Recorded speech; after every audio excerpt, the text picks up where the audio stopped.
नमस्ते, मैं हूं सुरेश कुमार एकलवे और आप देख रहे हैं हिंदुस्तान न्यूज एंड टिप्स। अगस्त महीने में तालिबान जब अफगानिस्तान पर कब्जे के करीब था, पाकिस्तान में गधैया नृत्य महोत्सव अपने चरम पर था। इमरान ने तालिबान की शान में ठुमके लगाने शुरू कर दिए थे और इस आतंकी घटना को गुलामी की जंजीरें तोड़ने वाली जीत बताकर तालिबान को खुला समर्थन का ऐलान कर दिया था। पाकिस्तान की खुशी सिर्फ इसलिए नहीं थी कि उसका पिट्ठू तालिबान काबुल पर अधिकार कर रहा है, बल्कि वह इस बात पर तहमंद उठाकर नाच रहा था कि अफगानिस्तान से भारत का बोरिया बिस्तर उठ चुका है और अब मदरसा मुल्क परोक्ष तौर पर अफगानिस्तान पर राज कर पाएगा। मदरसा पैदाइश के कुछ जाहिलों ने तो इसकी तुलना साल 1971 के युद्ध तक से कर डाली और इसे भारत से बदले की सूची से जोड़ दिया। पर अब इन जाहिलों की तशरीफ पर उगे कैक्टस और इमरान की सलवार के उधड़ते टाके पूरे पाकिस्तान की बेचैनी बढ़ा रहे हैं। पाकिस्तान का पालतू तालिबान अब पाला बदलकर पलटी मार गया है। पलटी भी ऐसी मारी कि उसने पीएम नरेंद्र मोदी की शान में गीत ही नहीं गाए हैं, भारत को क्षेत्र की अहम शक्ति और अफगानिस्तान का सबसे महत्वपूर्ण सहयोगी बता दिया है।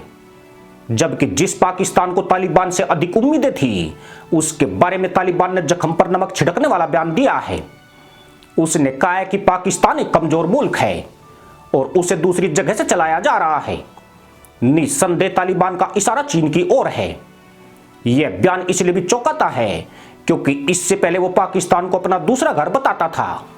इससे यह भी साबित होता है कि इन जाहिलों का न कोई देश होता है और न कोई दूसरा घर है, बल्कि यह मतलब परस्त गद्दारों का कुनबा पहले अंगूर की बेल की तरह एक दूसरे से चिपकते हैं, फिर मतलब खत्म होने पर छिटक जाते हैं, यानी ये खट्टे अंगूरों की बेल है।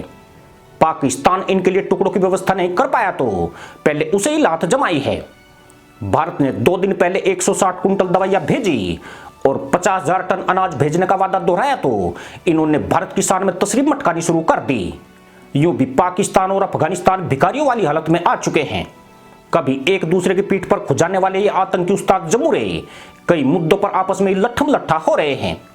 तहरीक तालिबान पाकिस्तान के मामले को लेकर पाकिस्तान को तालिबान से सहयोग की उम्मीदें धराशायी हो गई है। अब यह मुद्दा दोनों पक्षों में मतभेद की वजह के तौर पर उभर रहा है। टीटीपी ने 24 अक्टूबर से सीज फायर का ऐलान किया था, जो अब पूरी तरह टूट चुका है। इसके टूटते ही कल टीटीपी ने पुलिसकर्मियों पर बड़ा हमला किया है, जिसमें 3 सिपाही हुरों की खोज में भाग गए हैं। लेकिन दोनों पक्षों के रिश्ते खराब होने का इससे भी बड़ा कारण भारत बना है। भारत ने भूखमरी से जूझते अफगानों के लिए 5 लाख कुंतल अनाज भेजने की घोषणा की है, जिसे पाकिस्तान के रास्ते अफगानिस्तान भेजा जाना था।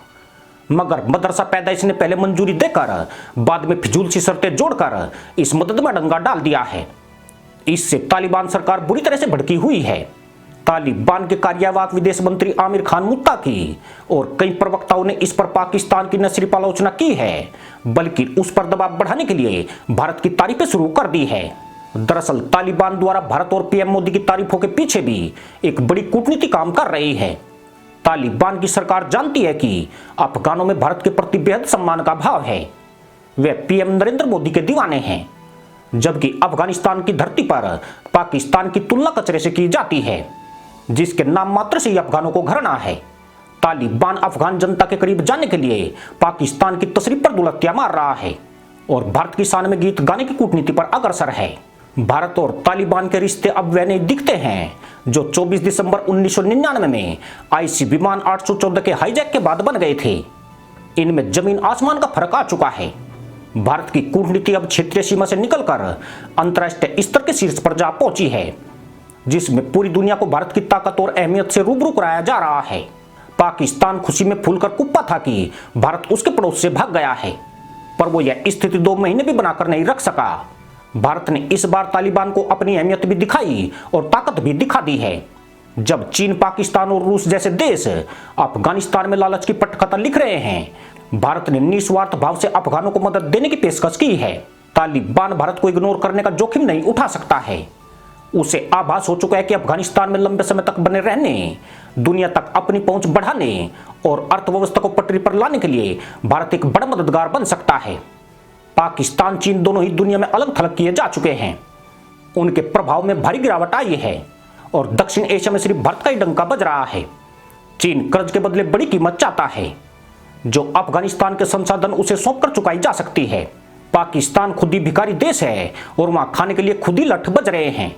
ऐसे में भारत से उसे ज्यादा उम्मीद नजर आती है। इसका मतलब यह है कि भारत की कूटनीति मदरसा मुल्क को फिर से लात जमा रही है।